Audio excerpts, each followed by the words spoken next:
You know, there's a lot of hype around this film, like loads of hype,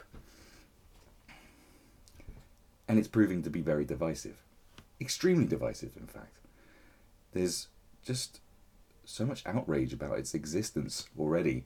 I find it fascinating because essentially it's a comic book film, isn't it? And it's produced by Warner Brothers. It's not some art house independent film.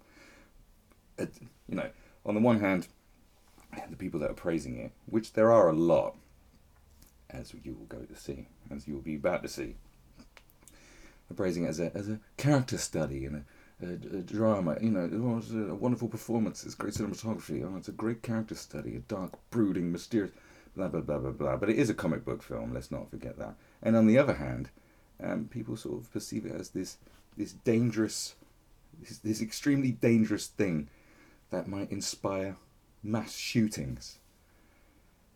See, we're still here, except back in the day, it was puritanical religious groups and right-wing politicians that used to get films banned, or you know, they used to go after films. This has been going on for decades and decades, but now, because we have such a dearth of good stuff, there really is not anything good put out by Hollywood, or anything interesting, or anything new. It's just regurgitated ideas saying, why don't we make James Bond a black woman? That's good enough for you know, to put our detractors in their place and say, yes, we do original ideas.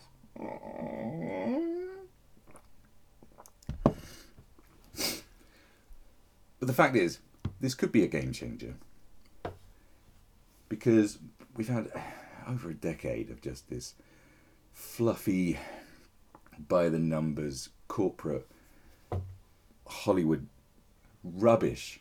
I'm just going to call it rubbish. You know, they're well-made films. They've got good scripts and stuff. They hit all the points. If you understand storytelling, then you'll be like, okay, well that was done well. Well done. But apart from that, it's just been nonsense. And this could be a game changer in the way that, because Hollywood has completely gone down the fucking toilet, maybe Todd Phillips is making a little play here. It is possible that maybe the only way he thought he could make something interesting, something resembling Taxi Driver, which there are a lot of comparisons to Taxi Driver about this film that I've seen from reviewers, and it's got Robert De Niro in it as well. So there is that thing. But to make something like that, and to appeal to the masses, and to get it green lit, and and to have a free reign of creating actual art instead of just consumerist entertainment, maybe the way in is to do something interesting with a comic book character, because that hasn't been done. I mean, everything else has been done except that.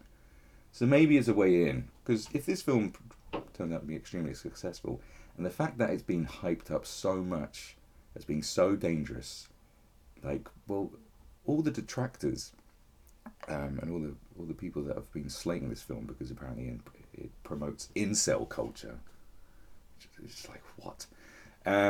Will just make more people want to go see it. You know, I mean, this is how it's been for years. Clockwork Orange was banned from VHS. See, that's how long ago it was. For decades. It only got released after Kubrick died. And the fact was, it's still disturbing. And he banned it himself. But the fact was, your interest in watching Clockwork Orange was magnified. Because it was like, this film is dangerous. You're not supposed to see it, so therefore you're going to watch it. It's the same with Texas Chainsaw Massacre, The Exorcist. All these films are banned. Cannibal Holocaust. Even in the 90s, Reservoir Dogs came out. They delayed the release on video for like a year and a half or so because it was just so violent and stuff. That was the hype. It was like, this film's so violent. Oh my God, we can't have people watching this on video. Because I think the main thing is that younger people can, I was a kid watching 18 videos, I think that was a well-known thing, and we didn't want children watching this bloody violent filth. And I remember when we watched it, finally, on video, we're like extremely disappointed. It's like, well, there's a lot of fucking talking in this violent film. And the ear-cutting scene that everyone was concerned about, you can still see the fucking ear underneath the prosthetics. It's like, this is not good. Excuse me, but that had to be done. So don't believe the fucking hype. It just helps promote something. How have we got to this stage in society, in humanity, that people in the media industry don't understand how things work? It's bizarre. They think by attacking everything and demonizing it, they think it will be destroyed, but actually it has the opposite effect. You know, look at Eminem and Marilyn Manson. You know, the attacks on Eminem helped Eminem become the biggest rapper of all time. You can debate whether he's the greatest rapper of all time till the cows come home, but you can't deny the fucking numbers. You can't deny the numbers. Hollywood will not deny the numbers. If this blows right up, it becomes very successful. You've got Todd Phillips, who then will have carte blanche, because some directors, in order to fulfill their passions as being great auteurs, have played the game. Kubrick made Spartacus. Now, he wasn't the original director. They sacked that motherfucker. But Kirk Douglas went to Kubrick to ask him to take over. And if you watch Spartacus, it's very unlike all of other Kubrick's films, except maybe his early two. But it's very standard Hollywood fare. But he pulled it off, and it was a massive success, and it was doomed for failure because of all the problems that it had. And after he'd done that, Warner Brothers just said, "Make what you want. You could do what you want," and he did. And look what he made afterwards. Crazy shit. Some great, crazy shit. Some of the greatest films ever made. And they're Hollywood films, which is so surprising. He was like the opposite of Hollywood, yet making films for Hollywood. So sometimes you got to play the game. And I'd say the same thing with Christopher Nolan. After he, smashed it with the Batman films, now they're like, yeah, make what you want. And he makes Inception and stuff. I mean, that is kind of like faux intellectual big Hollywood blockbusters. But he does that kind of stuff very well. But the fact is, he was given, they said, yeah, go make what you want. Make this. Well, it's a space film based on physics. Well, that doesn't sound very interesting, but we know you can pull it off, Christopher. So here's $200 million. Well, there's no superheroes in it. No, but you are Christopher Nolan, so you can go do that. And I think it's a good way in, and it may potentially open the doors up to more interesting films again coming out of Hollywood, possibly. But like I said, it is a comic book film, so I'm pretty sure, from all the trailers you see, it looks like there's some very moody character study. But you're going to watch it, the second act, there's going to be all sorts of like, wah! You got to have all the woo! There has to be. It can't just be 2 hours or 3 hours of just, heavy-handed talking. There's going to have to be some woo! The fact that people have a problem with it is fantastic, and the fact that it's having the reverse effect. Like, this is exactly what happened with Dave Chappelle. After everyone went after it, everyone was like, well, let's watch this. I watched it 3 times in 3 days. Out of spite. No, I watched it because it was good, and I watched it with friends. So I said, you got to watch it. It's actually really good. Not that I was thinking it wasn't going to be good, because I'm not an idiot. So it's... And the fact that they hate the film, obviously, is because, one, it has a character that represents the underclass, and he's white, which is problematic. And Todd Phillips has called out woke culture and how it's, destroying comedy, and that's why he's gone down this route. And because the curtain has really been lifted on the perceptions of the underclass, and I've been saying this for years.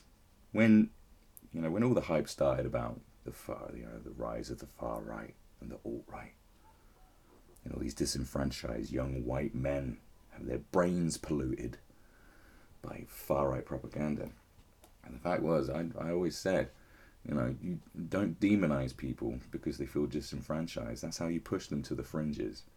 Don't call them racists, don't call them this, don't call them that. Don't go around labeling them. What you got to do is actually listen to them and talk to them. But no one's been having any of that. People have had none of that. No, none of that. These people need to be buried, not listened to. It's like, well, what do you think happens then? What do you think happens when people get pushed to the fringes and are ostracized by society and mocked? They go into schools and shoot people, you fucking dumb idiots. Your solution is to get rid of guns and still treat people with the same disrespect. There's nothing human about that attitude.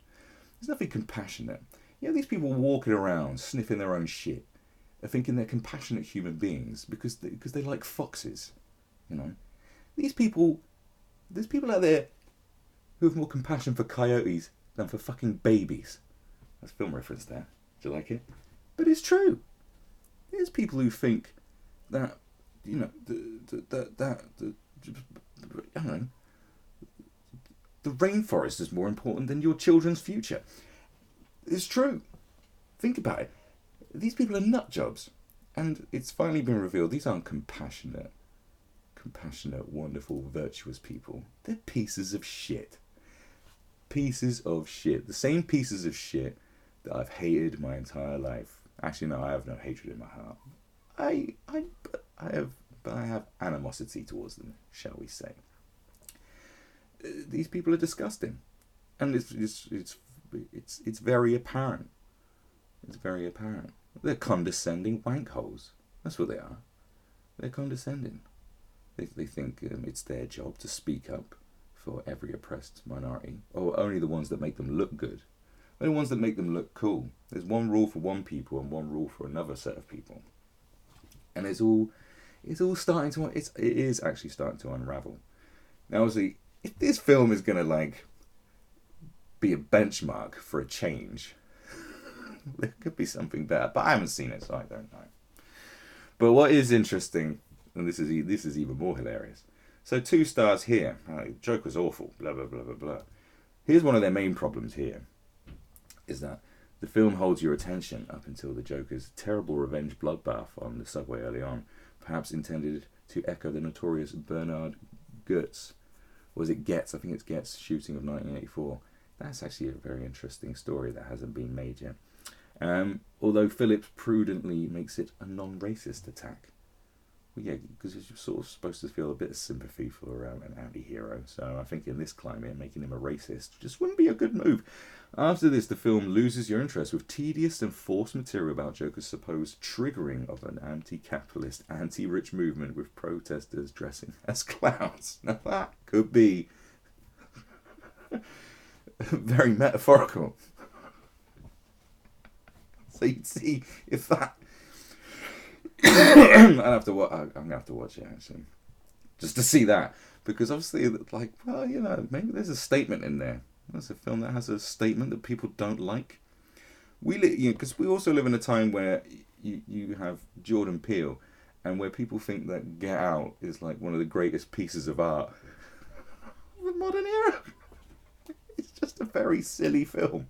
It's an entertaining silly film, but with its heavy-handed subtext and metaphors and simile, it's just a stupid film. Like, come on, it's just the only reason I thought Get Out was okay because I saw the trailer and thought this looks fucking stupid, and it was stupid, but not as stupid as the trailer looked. And because Hollywood doesn't produce anything good anymore, you sort of watched it and went, oh well, that wasn't as disappointing as I thought it was going to be. That's like the best. That's the best you can get from it. It's like, oh, that wasn't as crap as I thought it would be. It's like being bummed in jail and finding out that you have a G-spot in your asshole and going, oh, well, that wasn't as bad as I thought it was going to be. I actually felt some sort of weird pleasure from this traumatic, horrific experience. I know. There's a metaphor for you. But no, what the Guardian would rather you watch is a film called Cuck. That's right. Now, this is weird because now I'm going to be like saying, this is an independent film.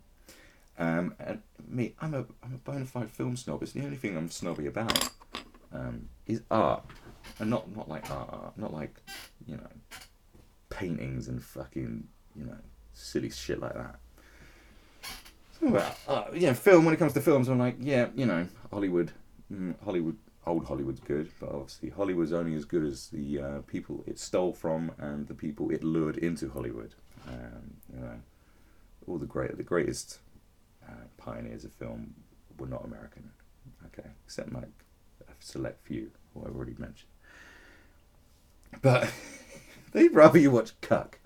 Now, I would, I'd be the person going, yeah, we should watch this independent film, blah, blah, blah. But just because it's independent doesn't mean it's going to be any good. And so, forget Joker. Here's the film you should see about an extremist loner. But it's called Cuck. Now, what I don't understand is that I've had a little brief look at it, at what it's about. And obviously, this is extremist loner. And look, he's on his laptop with his top off in his bedroom at his mum's house, I'm assuming. Now, incels themselves will not be going around saying they are cucks, because that's not the definition of a cuck.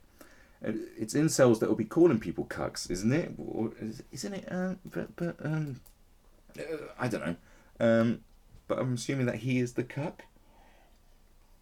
So that doesn't make sense. Or maybe I just don't know what I'm talking about. That could be a thing as well. But well, Todd Phillips' vacuous DC origin tale fails to go beneath its grimy surface. Low-budget drama Cuck offers a braver alternative. That's what it says.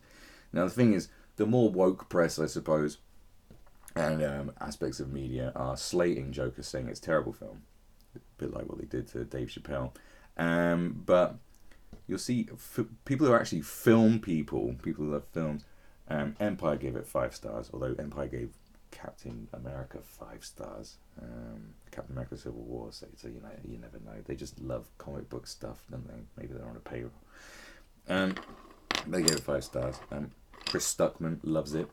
There's a lot of people that love this film. There's a lot of people that hate it. It's very Marmite-y in that regard, which makes it art.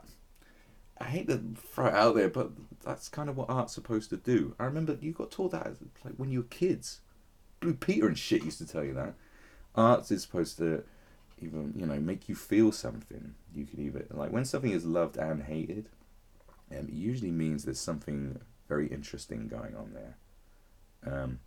Which would make Donald Trump the world's most successful performance artist. Because it's either love him or hate him. There's a few of us who are just like, I don't really care. But for the majority, it really is do or die. Like, literally. But Cuck offers a braver alternative. Now with the woke press, hyping up all these pieces of shit, saying, "Oh, this film's wonderful, it's amazing," and actually, it's not very good. But it seems it's because obviously there's not a Hollywood machine behind this film, and that actually they have no incentive to hype to make it more than it is. Like I said, like A Wrinkle in Time or something, or The Last Jedi, or Ghostbusters is a great example of people going, "Oh yeah, this feels really good." Whereas no one's going to remember Cuck, so they don't have to go around kissing people's dicks because they're like, "Oh well, no one's going to watch Cuck anyway, so I can actually tell the truth about it," as you will see. So what we got on Rotten Tomatoes? 50%. 50%. Joker currently has 62% from critics. 62%.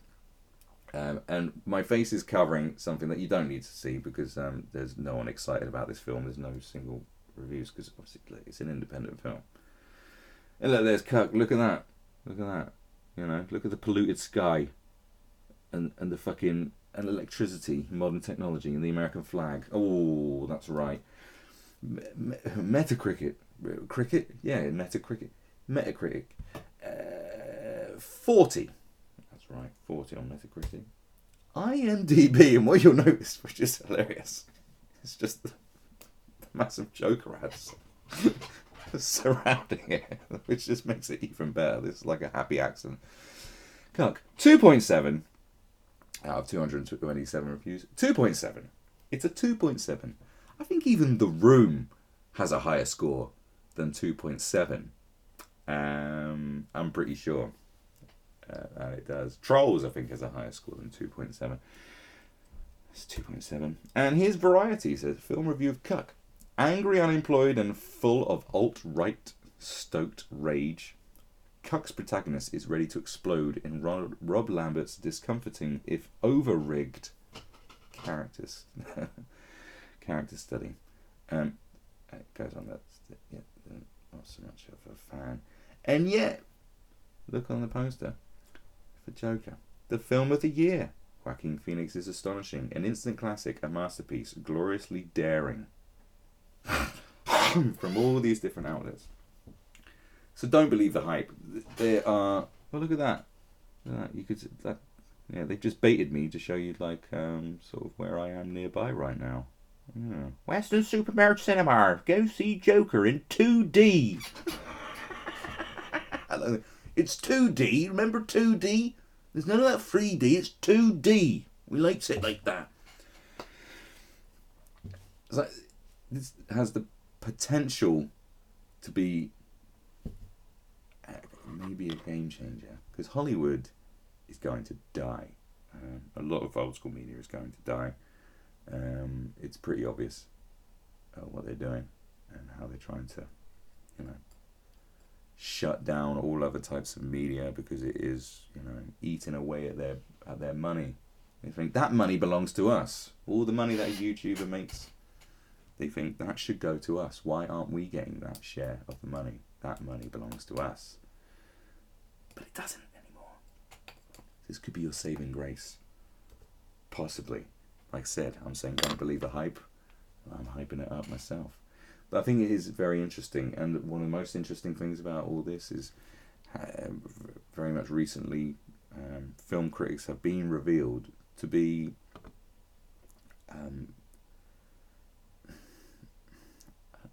compromised, I suppose. They're compromised. They're like a referee at a Colombian football match in the 90s. Think about that. What's that mean? Well, you've got strong, heavy-handed cartels with billions of dollars. They say, well, we want the football match to go this way, Mr. Referee. We know your wife. In fact, we know all your relatives where they are right now. We have killers. We got shooters who got their own shooters waiting for your family. So you best give us a nice result during this football match, Mr. Referee.